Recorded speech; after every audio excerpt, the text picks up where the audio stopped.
దేవుని నామమునకు మహిమ కలుగునుగాక. మీకు నా ఉదయకాలపు శుభములు తెలియజేస్తూ ఉన్నాను. ఆగస్టు 10వ తేదీ 2026 సంవత్సరము శుక్రవారము. ఈరోజు వాక్యము లూకాసు వార్త 24వ అధ్యాయము 2వ వచనము. సమాధి ముందర ఉండిన రాయి దొరలింపబడియుండుట చూచి లోపలికి వెళ్ళిరి. దేవుడి వాక్యము ద్వారా నేడు మనతో మాట్లాడి మనము ప్రభువు మన కొరకు జయించిన మరణమును బట్టి భయపడక క్రీస్తునందు విశ్వాసముంచి విశ్వాస యాత్రలో ముందుకు సాగే కృప దేవుడు మనలో ప్రతి ఒక్కరికి దయచేయునుగాక. ఆమేన్.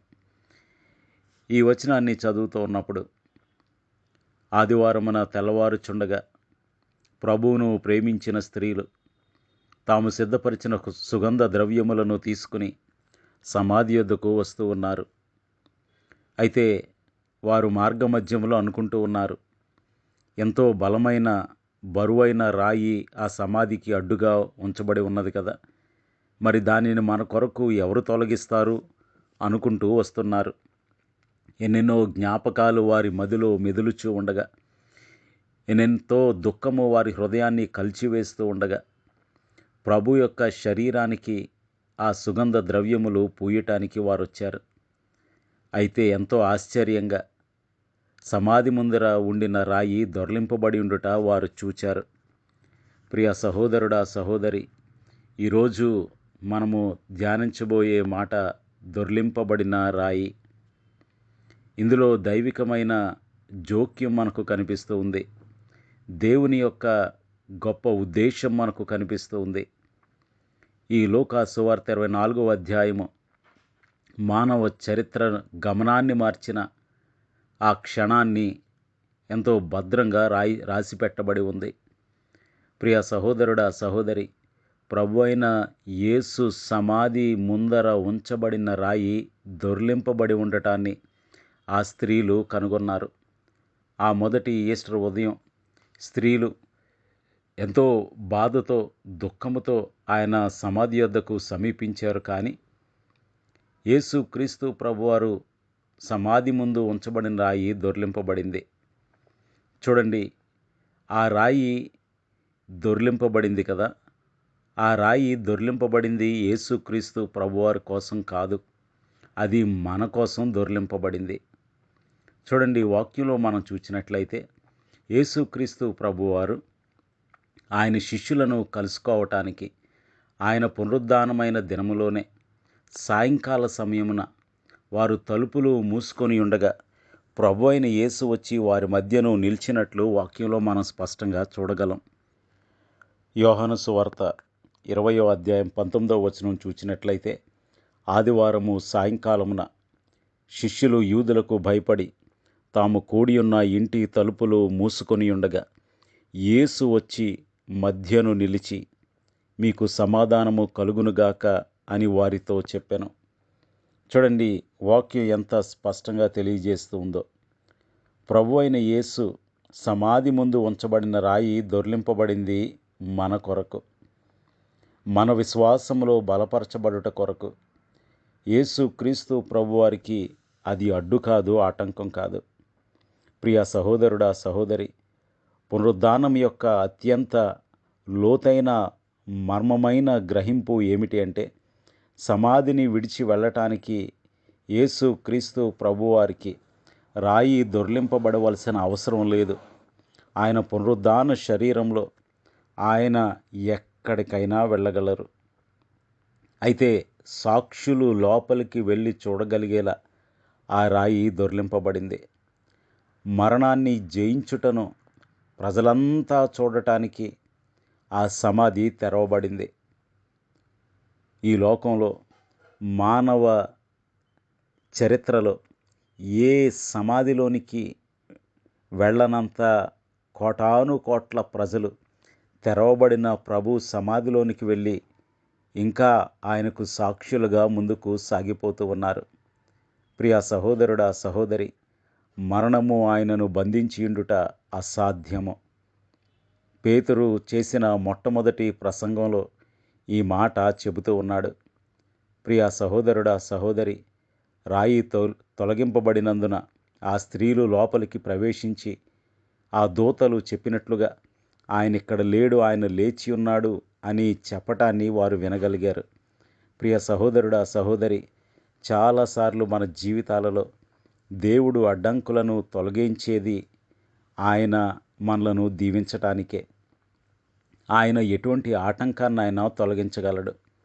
కానీ మన శ్రమల చీకటిలో ఆయన ఇప్పటికే ఏమి చేశాడో మనం చూడగలగటానికే ఆయన రాళ్ళు తొలగించేవాడై ఉన్నాడు. ప్రియ సహోదరుడా, సహోదరి, ఇప్పటి వరకు నీ జీవితంలో ఎన్ని రాళ్ళు ఆయన తొలగించాడో ఒక్కసారి జ్ఞాపకం చేసుకో. రెండవదిగా మనం చూసినట్లయితే ఈ ప్రపంచము మన మీద భారాన్ని ఉంచటానికి, లోక భారము, పాప భారము మనపై మోపటానికి ప్రయత్నం చేస్తుంది. కానీ దేవుని యొక్క శక్తి ఆ భారాన్ని దూరం చేస్తుంది. చూడండి, అరిమతయి యోసేపు సమాధికి ఉపయోగించిన రాయి బహుశా అనేక టన్నుల బరువున్న ఒక పెద్ద గుండ్రని బండరాయి అయి ఉండొచ్చు. అయితే అది ఎంతో భారముగా, బరువుగా ఉంది. ఆ మార్గాన్ని మూసివేసింది. పాపము కూడా అందుకే కదా చాలా భారభరితమైనది అని వ్రాయబడింది ఆదికాండంలో కూడా. మానవుల యొక్క పాపం బహు భారభరితమైనది అని వ్రాయబడింది. పాపము అణిచివేస్తుంది, భారము దాని పర్యవసానం. అందుకనే పాప భారమును మోసుకుని పోవు దేవుని గొర్రెపిల్ల అని ప్రభువైన యేసు వర్ణించబడ్డారు. పాపము ఎంతో భారమైనది, అది అణిచివేస్తుంది మన శాంతిని, సంతోషాన్ని, సమాధానాన్ని, మన సంబంధ బాంధవ్యాలను, మన ఆర్థిక పరిస్థితులను, మన ఆరోగ్య పరిస్థితులను అది అణిచివేస్తుంది, అది అణగద్రొక్కుతుంది, అది నలగగొడుతుంది. అందుకనే పాపము అత్యంత భయంకరమైనది. చూడండి, లూకా సువార్త 24:2లో మనం చదివిన వాక్యంలో మనిషికి అసాధ్యమైనది దేవునికి అత్యంత స్వల్పమైన, తేలికమైన విషయమని మనం గ్రహించగలం. అది మనుషులకు చాలా కష్టమే. ఎంతమంది రోమా సామ్రాజ్యపు సైనికులు, బలాఢ్యులు, పరాక్రమవంతులు, యుద్ధశూరులు ఆ రాయిని దొర్లించటానికి తిప్పలు పడ్డారు. కానీ ప్రభు శక్తి ముందు ఆ రాయి నిలవలేకపోయింది. ప్రియ సహోదరుడా, సహోదరి, ఈరోజు నీ జీవితంలో ఉన్న రాయి ఏమిటి? అది దుఃఖమా, పాపమా, లేకపోతే చెడిపోయిన, విడిపోయిన సంబంధ బాంధవ్యాల, లేదా మీరు తప్పించుకోలేరని భావించే ఆ పాప స్వభావమా, ఆ ఎడిక్షన్? ఆ రాయిని కదిలించే శక్తి నీకు లేదు, కానీ అది ప్రభువు యొద్ద ఉన్నది.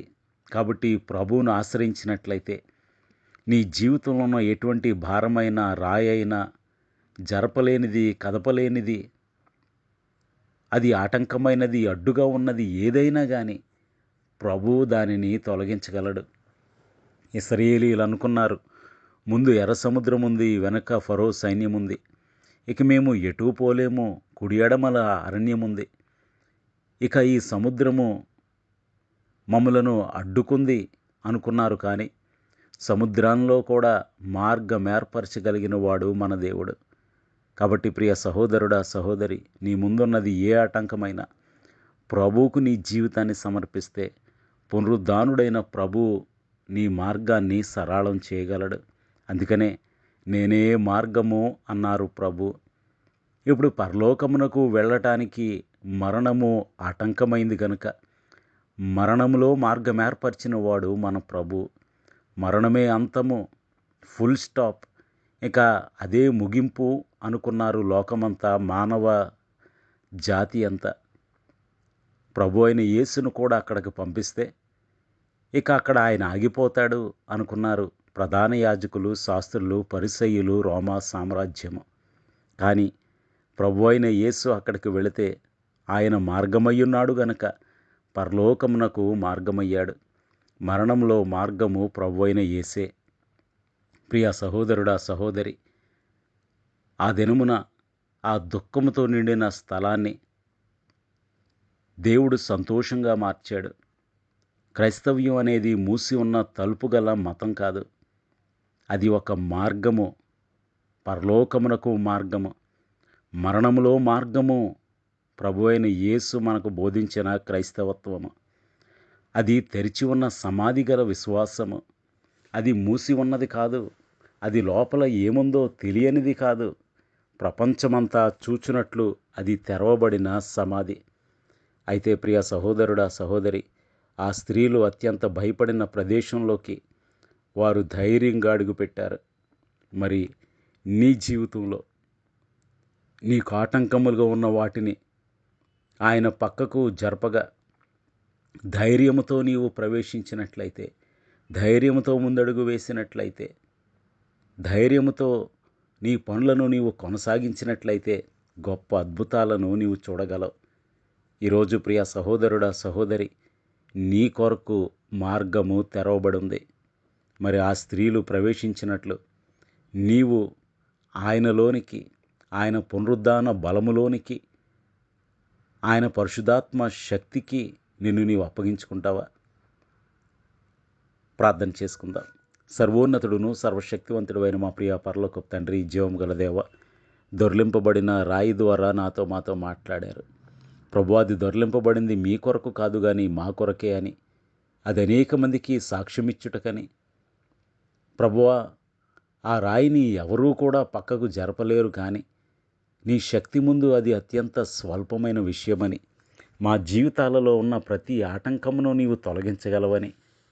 ప్రభువా, వారు లోపల ప్రవేశించారు గనక, తెరవబడిన మార్గంలో వారు వెళ్ళారు గనక అద్భుతాన్ని చూశారని మేము కూడా విశ్వాసముతో నీవు మా కొరకు తెరిచిన మరణపు మార్గాన్ని, మరణములో ఏర్పరిచిన మార్గాన్ని, నిత్య జీవపు మార్గమై ఉన్న నీలో ప్రవేశిస్తే మేము సంతోషముతో, సమాధానముతో, ధైర్యముతో ముందుకు సాగగలమని, మరణంలో కూడా మా కొరకు మార్గం ఏర్పరిచిన ప్రేమగల గొప్ప దేవుడు అని ప్రభువా మేము ధ్యానించి ఉండగా అట్టి విశ్వాసముతో ముందుకు సాగే కృప మాలో ప్రతి ఒక్కరికి దయచేయండి. ప్రభువా, ఈ దినమున ఈ వాక్యం వినిచున్న నీ ప్రియ బిడ్డలలో ఎవరి జీవితాలలో ఏ బలమైన, బరువైన, భారభరితమైన రాళ్ళు ఉన్నాయో ప్రభువా, అది అనారోగ్యమో, ఆర్థిక పరిస్థితో, విచ్ఛిన్నమైన సంబంధ బాంధవ్యాలు, నెమ్మది లేనితనమో, సమాధానము లేనితనమో, సంతోషము లేని పరిస్థితో, ఇరుకులు, ఇబ్బందులు, కష్టాలు, కన్నీళ్ళు, అది ఏ ఆటంకమైనా ప్రభువా నీ నామములో సమస్తమును సరళము చేయమని, ఆటంకములను తొలగించి నీలో సంతోషించే భాగ్యము ఈ వాక్యం వినుచున్న ప్రతి ఒక్కరికి దయచేయమని యేసునామములో స్తుతించి వినయముగా వేడుకొనుచున్నాము తండ్రి. ఆమేన్. మీ అందరికీ నా వందనములు. ప్రభు పరిచర్యలో మీ సహోదరుడు దిలీప్ బాబు.